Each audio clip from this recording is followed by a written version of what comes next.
Welcome back.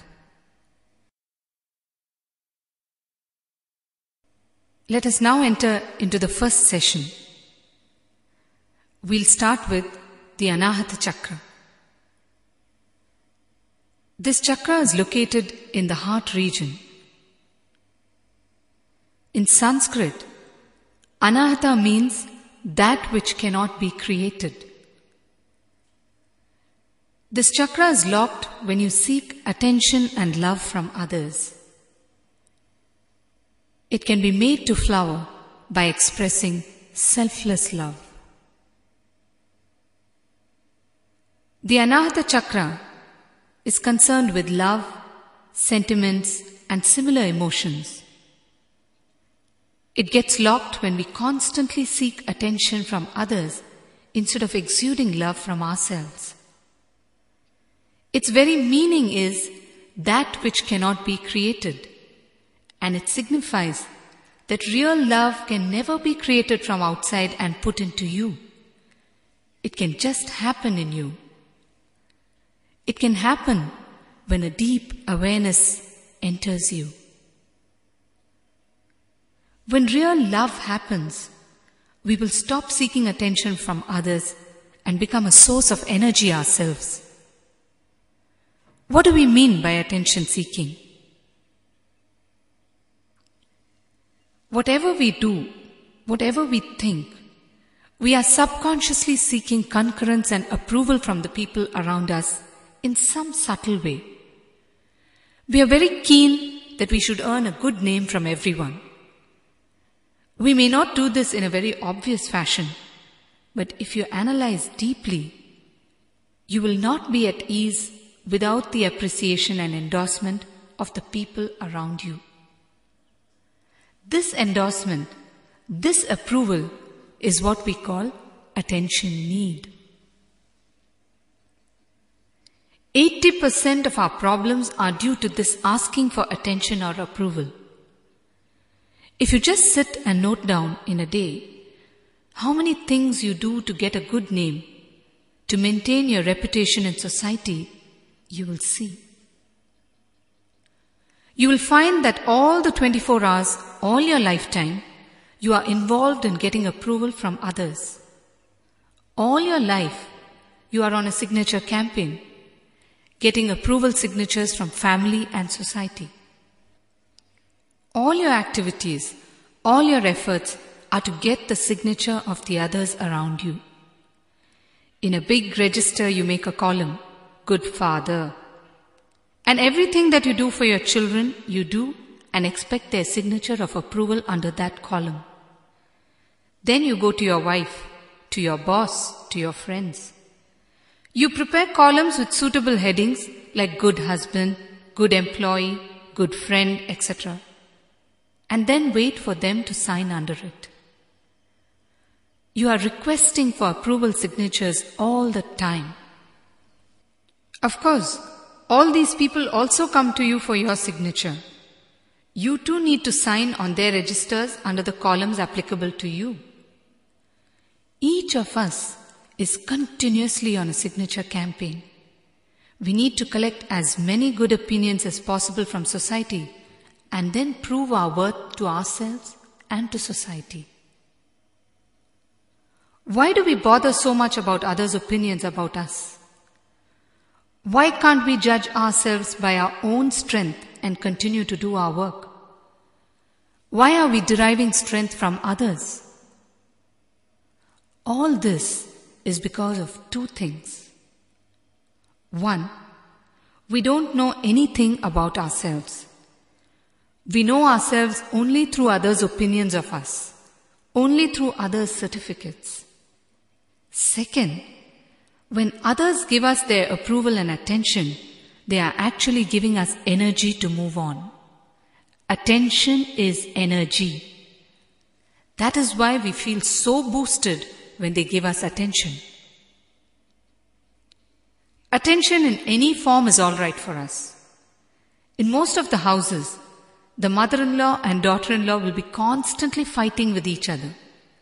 They'll be constantly complaining about each other to the poor man, the son or the husband. But for a few days, if one of them goes out of town, what happens? The other starts missing them. Although they are fighting all the time, they miss each other when they are not together. Why does this happen? When they fight with each other all the time, they are actually getting that much of attention upon themselves from the other person. Don't think that only positive attention is energizing. Any form of attention is energizing. Both of them subconsciously enjoy the attention that they get from the other when they fight. That is why they miss each other. They actually miss the attention. But when they start missing each other, they term it as love. They say that they miss each other because of love. Of course, it is perfectly possible. But I want you to understand that attention is nothing but energy. Energy which keeps us in good spirit. It is a subtle form of energizing ourselves, and we are not aware of this. Understand, when we need something, that something is not love, it is attention. You don't need love, you are love yourself. So when you say that you need love, when you say that you need to be loved, you are really in need of attention, not love. People come and tell me that their sons and daughters do not love them enough in their old age. What they really mean is that their sons and daughters are not giving them the attention, the energy that they need in their old age. Actually, if you see, as we grow older, we should become more and more centered within ourselves.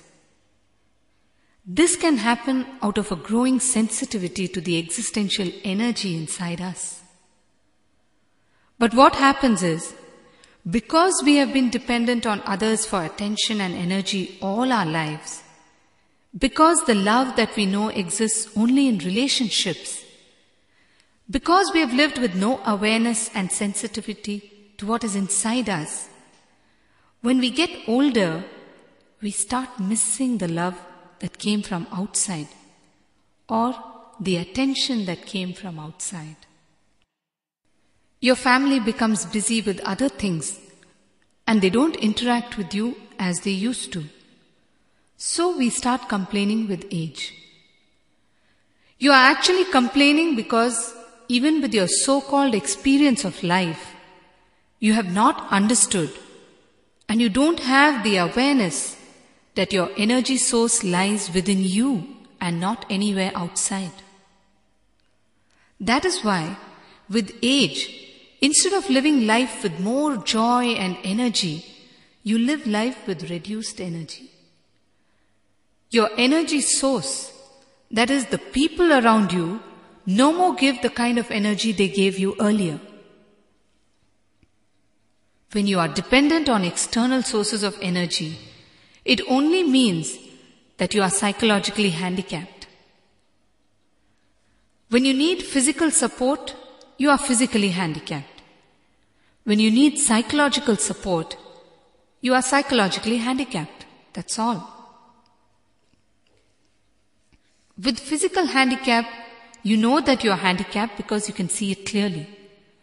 But with psychological handicap, you don't even know that you are handicapped. You are not even aware of it. When you are not aware of it, you will not know the consequences that it can give rise to. When the consequences or disease happens, you will wonder what the reasons are. If you have seen children play, you might have seen them building castles with cards. They will place the cards at a certain angle to each other and build several layers of such patterns in a pyramid shape. It will be beautiful to look at. But if you remove even one card from the castle, from anywhere,